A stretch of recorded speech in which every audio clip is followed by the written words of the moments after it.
在开曼群岛的海边舞会上，精心打扮的女人准备把自己献给丈夫的上司。那个年过半百又极其好色的老头，酒过三巡之后，两人回到了下榻的酒店。就在上司即将有进一步举动的时候，他突然脑袋一沉，昏睡了过去。原来女人事先在他的酒里下了药。女人究竟有什么计划？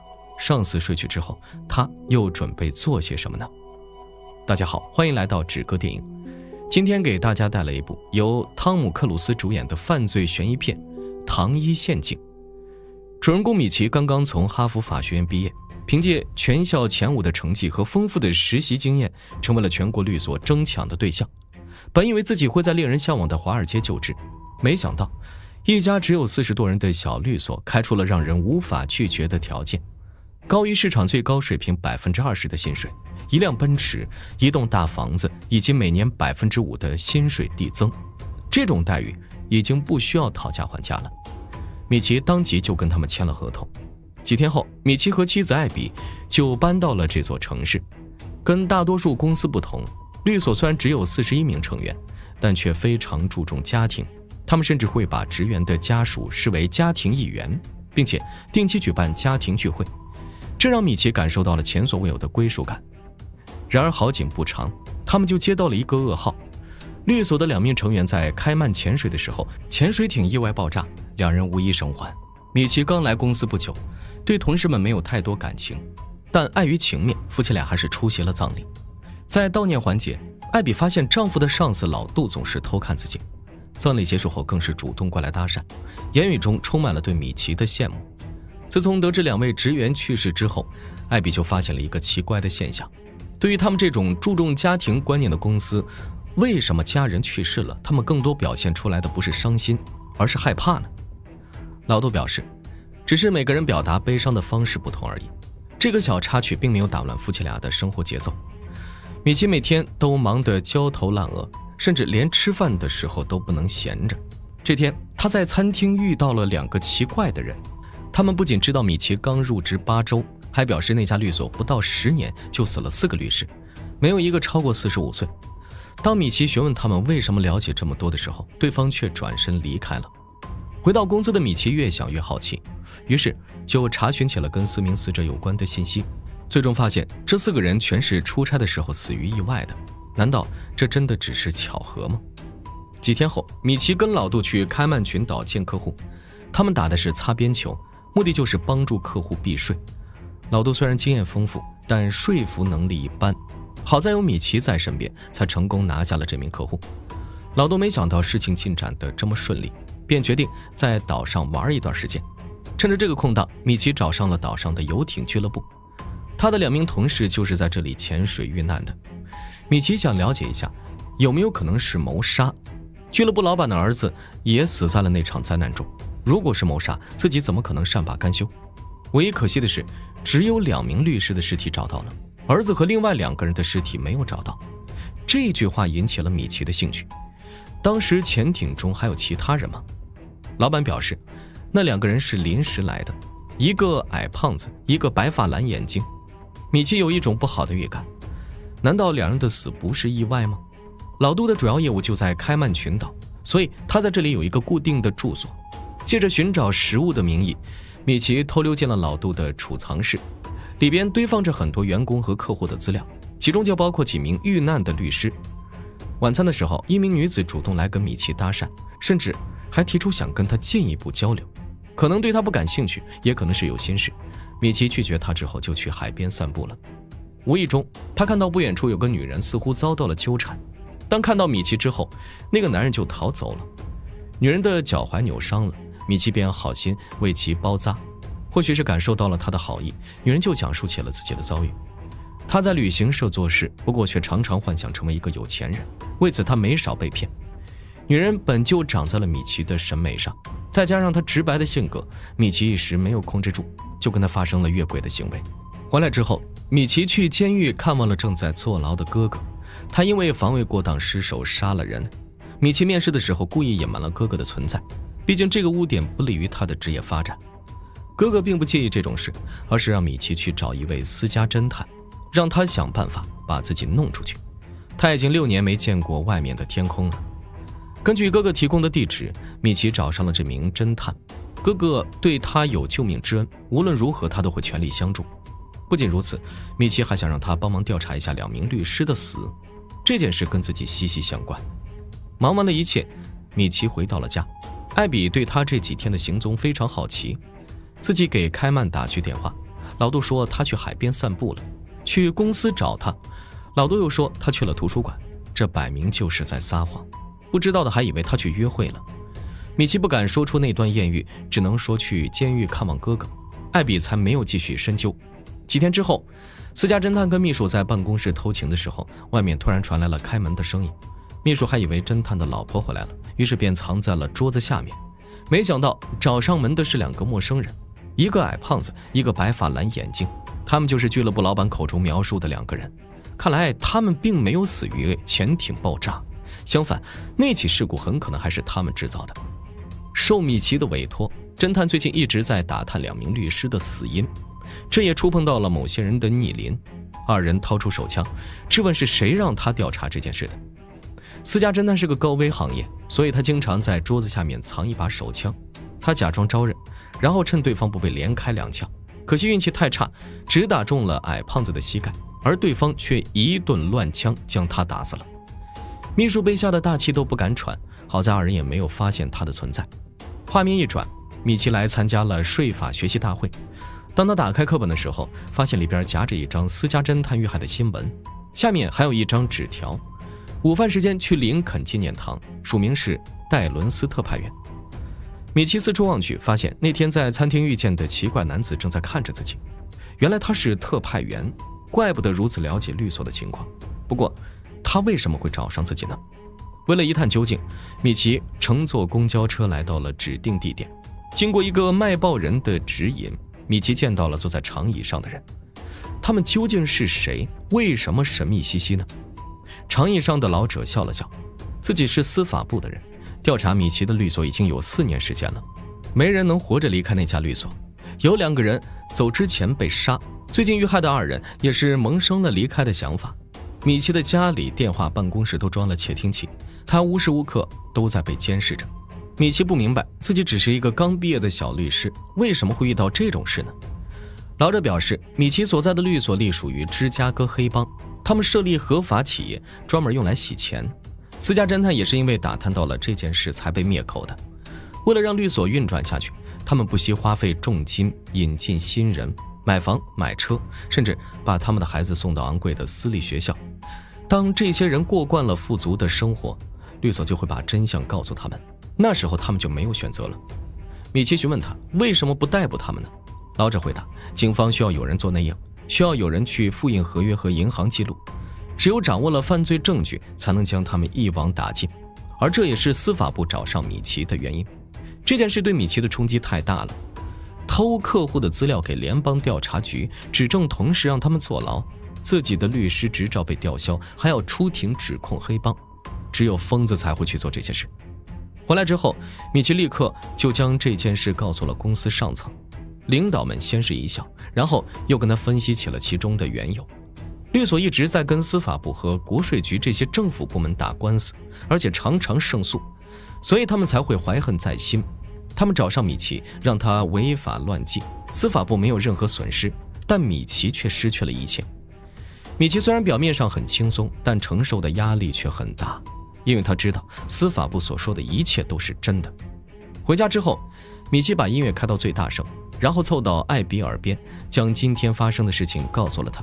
艾比被吓坏了，他想回到波士顿，哪怕过穷日子，也不想跟黑社会扯上关系。但想走不是那么容易的，有几个想走的律师已经遭遇不测了。米奇只能一边装作无事发生，一边想应对之策。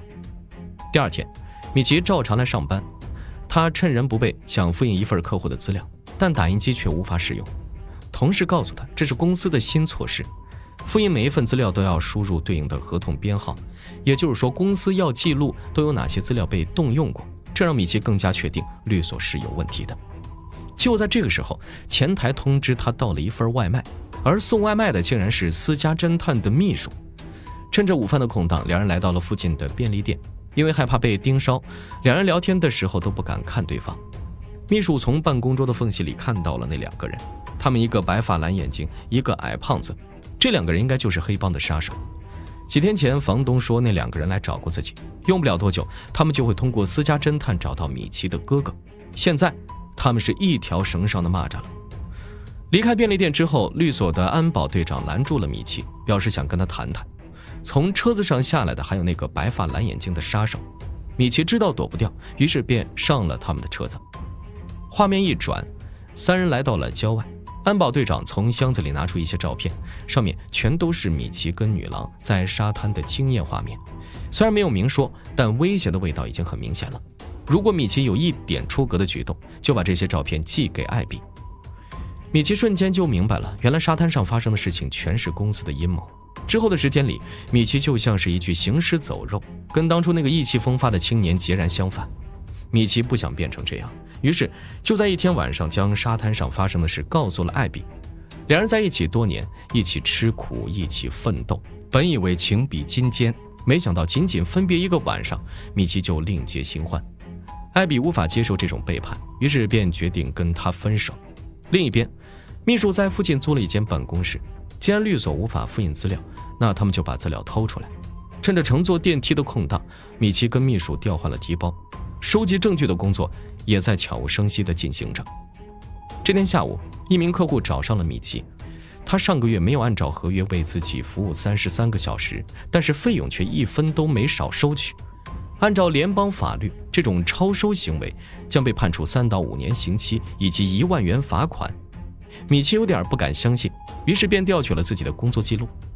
经过手动计算，他上个月只为这名客户工作了28个小时，但结账单上写的却是33个小时。米奇瞬间有了一个计划，既可以摆脱黑帮，又不会被司法部刁难。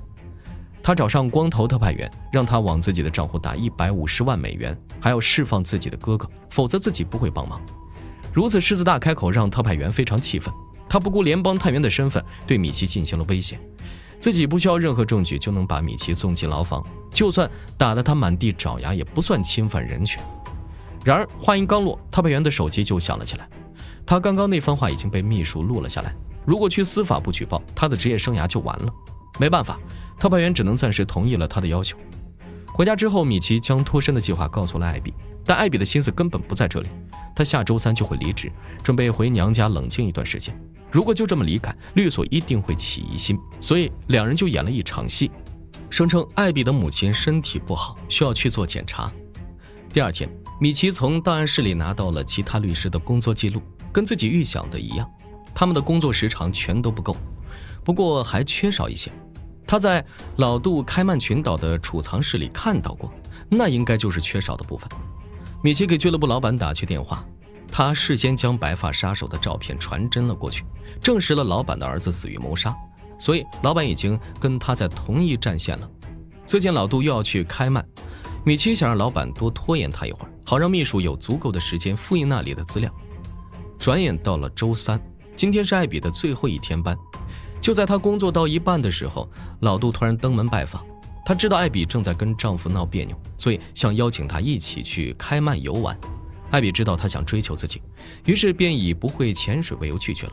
不过老杜却表示自己这次也不会去潜水，他要缩短行程回来见客户。艾比瞬间就慌了，如果老杜不去潜水，秘书就没有机会去复印资料，到时候计划不就泡汤了吗？艾比急忙将这件事告诉了秘书，他们必须立刻通知米奇，好另做打算。但转念一想就放弃了，因为他想到了一个更好的办法。另一边，特派员按照约定向米奇的账户打了75万定金，并释放了他的哥哥。他们本想以此来稳住米奇，然后暗中跟踪，拿到证据之后再把他送回监狱。没想到米奇远比他们想象的要聪明得多，他早就安排好了接应，哥哥上个厕所的功夫就被一个卡车司机接走了。画面来到开曼，精心打扮的艾比突然出现在了晚宴上。老杜非常惊讶，他不知道艾比怎么就想通了。不过对于一个纵横情场的老手来说，那些全都不重要。趁着老杜去拿餐的空档，艾比偷偷往他的酒里下了迷药。回到住处没一会儿，老杜就昏睡了过去。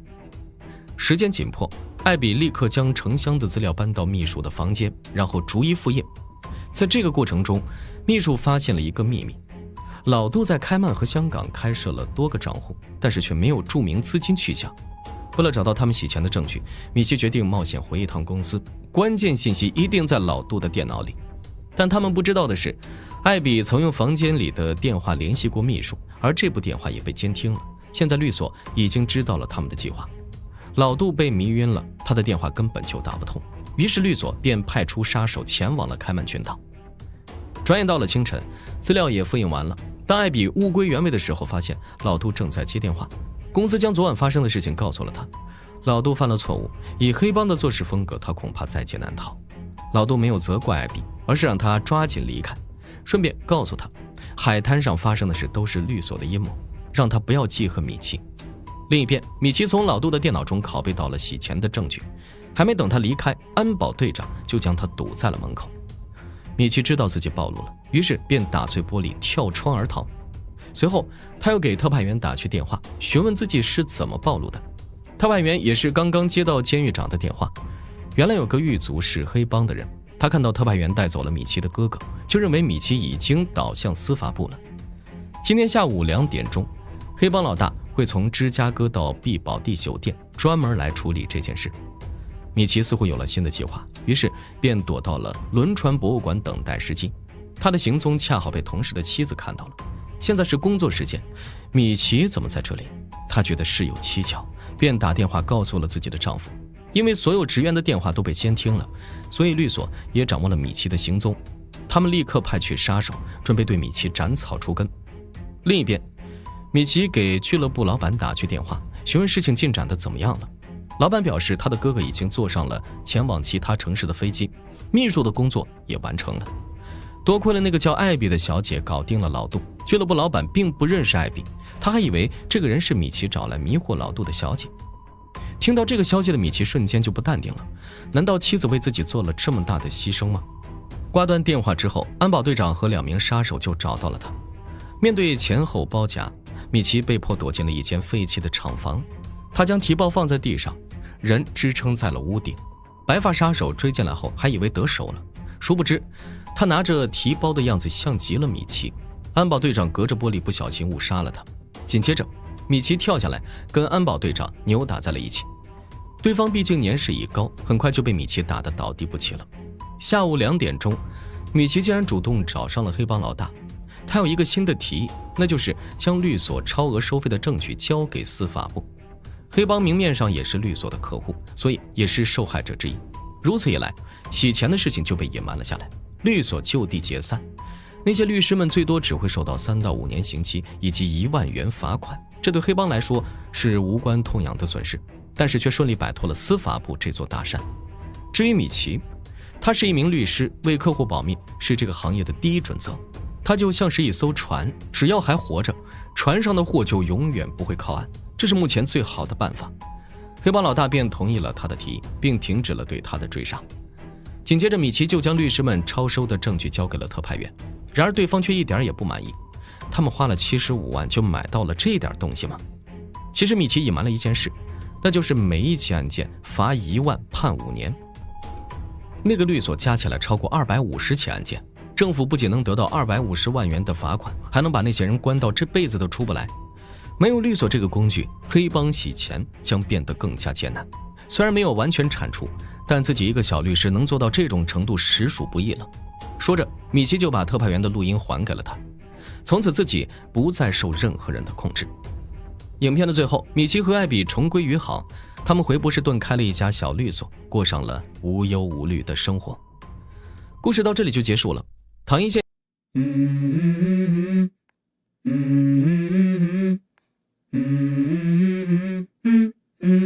Let's go. I wake up to a little bit of drool on my pillow, feel like it's gonna be a bad day. Yeah, I'm tired of shit, and the coffee ain't hit yet, damn ain't that great. I don't wanna go to work, cause my boss is a jerk, and I'm not even that paid. I need a change in my life, cause I don't feel alive, and there's nothing that makes me happy. Hold my beer for a minute, I'm about to quit my job, cash in for a ticket. I'm going on a trip and I don't plan to visit. I'm gonna stay there till I feel like I'm winning, and this is just the beginning. I need a big change, help me feel like living. I need a big swing, home runs I'm hitting, and I'll never look back, moving on till I get it all. And we We all got dreams, we all want things. But what you gonna do for it? How you gonna move for it? What you gonna be? And do you believe you can do anything? But what you gonna do for it? How you gonna move for it? What you gonna be?